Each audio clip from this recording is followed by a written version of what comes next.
Alright guys, welcome back. Not the video I was hoping to be making, but it's the video I'm making. Oh my gosh, I almost just ate shit. So the truck's messing up a little bit of our plans because I planned to have the car to Andy's this week originally, but the truck decided to start being stupid and I think the mechanical fuel pump died again. So I'm going to be converting this thing to Efuel now, so we quit having mechanical fuel pump issues. I'm pretty sure the filters inside the tank are a little bit dirty and maybe causing an extra cavitation or draw on the mechanical pump. But regardless, they're known for not being very good. So we're going to convert to Efuel, which will pick us up some more power and be better for later on and just improve runnability of the truck overall. So I'm about to start getting this fuel bowl out of here. I already disconnected the fuel lines in the front, the fuel lines to the actual fuel pump. And we're going to start getting this thing out of here, which is actually not too bad to do. It's two 13mm bolts to get this fuel bowl out after you have the lines disconnected. So we're just gonna start getting all that stuff off right now. This isn't meant to be a how-to.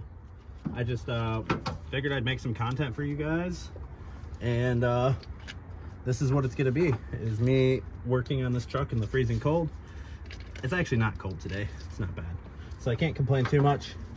But yeah, let's get cracking. There's also a third rubber fuel hose down in the bottom. Most people just cut these if you're going to Efuel because you don't need to reuse them.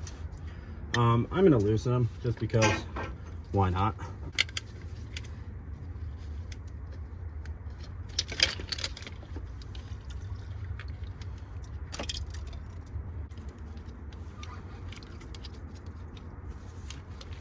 Fuel bowl's out. It's that simple.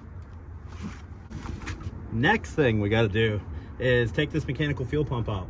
So before you do that, I'm going to try to dry up some of the diesel down here because I don't want it to go down into the block and all the crud.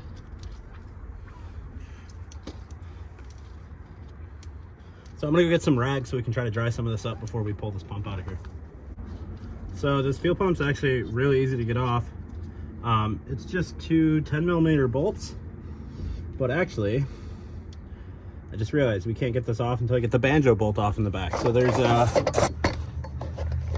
don't know if you guys will be able to see, but back there's a big 1.25" banjo bolt, which I think I'm gonna have to go borrow a wrench real quick to get this thing off. All right, so I haven't filled a ton of this. Some of these bolts have been a pain in the ass. The ones in the back mainly, and the turbo bolts on the bottom in the back because they're hard to get to. But honestly, got this thing out in like an hour. Everybody said it was hard. Not that bad at all. So it's free right now. I'm gonna get ready to pull it out, put you guys on the tripod.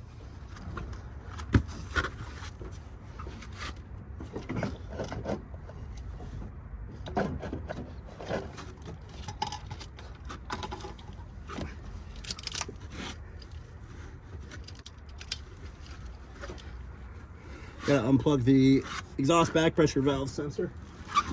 All right, turbo's out. A little bit of oil from the CCV. Turbo feels good. I just checked all the play and feels really good. This has a billet wheel in it. Aftermarket upgrade on the intake side and the exhaust side, which I won't be able to show you until we get that exhaust back pressure valve off. But turbo's out. Look at that.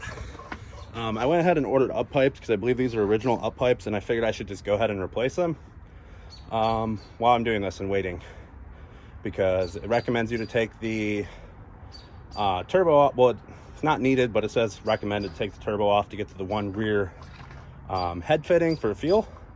So now we got the turbo off, we can do up pipes and delete this exhaust back pressure valve because these cause oil leaks. As you can see, there's oil all around this thing because it was leaking, and half the time it wouldn't even work. So basically it's for in the morning when it's really cold. It has this flapper valve, if you guys can see that there. This open and closes to help warm the truck up because these things take forever to warm up because they're just old diesel trucks, and it's got a massive radiator and they're cast iron heads and cast iron block. But we don't need that. Next year I don't plan to drive this truck in the winter, so it won't really matter for us. But yeah, not bad at all. What's up guys? Day 2. Yesterday I only got to put a couple hours in, but today we got the banjo bolt out for the fuel pump. Got our 7/8 freeze plug in the block to block the old mechanical hole. We got our up pipes out. We're waiting on those to show up. And we just need to take off these like old rubber lines left over on the fuel lines because we're going to be doing the Efuel that I was talking about previously. Honestly, not that terrible. All my bolts mostly came out. A couple of them broke, but not that bad. Everybody says this is pretty terrible. I think getting this side up pipe in is going to be a little bit of a pain in the ass, but I know we can get it. So I'm pretty sure I did figure out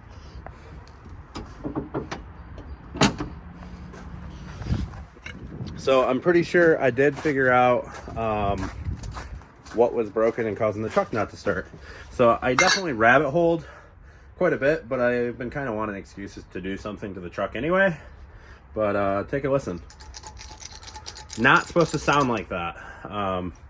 You can kind of see inside one of the feed lines. I doubt you guys will be able to see, but oh, it's not in there right now. You can see there's like a spring and a cap broke off in the top in one of the feed lines. So that, whatever that is probably why the pump's no longer siphoning fuel. Here's the old up pipes. You can see there definitely was a little bit of soot on both of them. So new up pipes will fix that, help the truck spool better, get better EGTs. We're going to be replacing this piece because we won't be using this anymore. We'll be using the new piece that comes with the other up pipes. But yeah, making progress. Unfortunately, no progress on this because the little time that I've been working on everything after work, priority's been towards the truck because right now that's my only vehicle that I daily drive every day. So lucky enough, our buddy Greg loaned us his 6-speed manual 328 because he just had to have surgery on his foot. And luckily enough, he was nice enough to let us borrow it until we get the truck back up and running. So that's kind of why I spiraled, because now I'm going to be doing E-Fuel, up pipes. I'm actually picking up a Super Duty intercooler setup for the truck as well, which I don't think I'm going to put on yet just because I want to get it up and running, and that's something I can always do during the summer. Trying to think what else. I feel like I'm forgetting something. Oh, I'm going to probably do the H-Pop high pressure oil pump crossover line and the feed lines to the actual from the pump to the head, just because they're old and original, and I would like to replace them just to make sure I have no issues, because we're going to be taking this truck pretty far across the country this year a bunch, and I want it to be as reliable as possible. So old girl, we're supposed to get another 6 to 8 inches of snow tonight, which is unfortunate because last time when we got the 10 inches of snow, which you guys saw at the end of the last video, it's already pretty much melted because it's been really warm. All right, so we got our new up pipes in. You can kind of see them back there. We got to still tighten them up. Got the new exhaust back pressure valve delete pedestal and housing on. We just got to hook up this downpipe. Turbo and pedestal is all bolted down, and tighten up those downpipe, we got to tighten up those up pipes. And then we're just waiting on the E-Fuel kit to show up. We actually got to repin one of these connectors because these connectors are all pretty beat up. So we're going to repin some of these as well while we're in here, because those could cause issues down the road. We got to replace this valve cover harness on this side, because the valve cover gasket actually has a harness built into it to plug into the injectors because they're direct injection. So we're going to replace this one because it is fried in there, as you can see. So we're going to get that replaced. Let's get all this stuff tightened up first and get under the truck and get the downpipe back on. And then we can take this valve cover off. All right, guys, so we got everything pretty much back in here. Like I said, up pipes are in.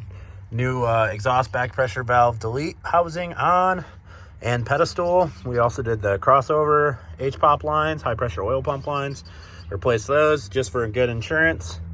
That was a crude diesel kit. It's like $100 on eBay. Awesome customer service. He was on vacation. I messaged to see if he could get them out. He got them out same day for me, which was awesome. So we got those on here. We're just waiting for our E-Fuel stuff to show up. And truck should be ready to fire back up. We did the valve cover gasket because this one was burnt up in here. I still gotta repin these because this one a little fried. And I noticed this one, old harness, a lot of bare wires. So we're gonna do this one too, just so we can have nice clean, brand new injector plugs, or injector harness plugs. This side's still plugged in. Same with this side. These wires don't appear to be chafed, so they should be good. But yeah, honestly, I really enjoy working on this truck. I don't know why. I mean, some parts of it suck, just like working on anything. But I enjoy working on this truck, and it's kind of a lot of fun. And I don't know why, but these are like street cars to me for some reason. Like, I would own a bunch of these if I could, personally. All right, guys, we got the truck running. Got the Efuel set up completely on. Pump's way up there. So the pump is at the top where I was pointing at. There's a water fuel separator, or fuel water separator first, and then it goes into the pump and then into another actual fuel filter. And fuel lab regulator to run the regulated return setup. I've actually been driving it now for like a week since I've done the upgrade, and definitely way better response. Feels like it picked up some power.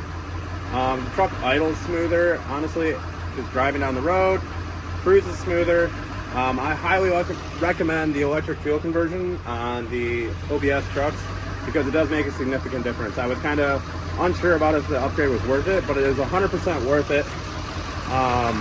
So I definitely recommend it. Just also wanted to say sorry for having a lack of content the last couple weeks.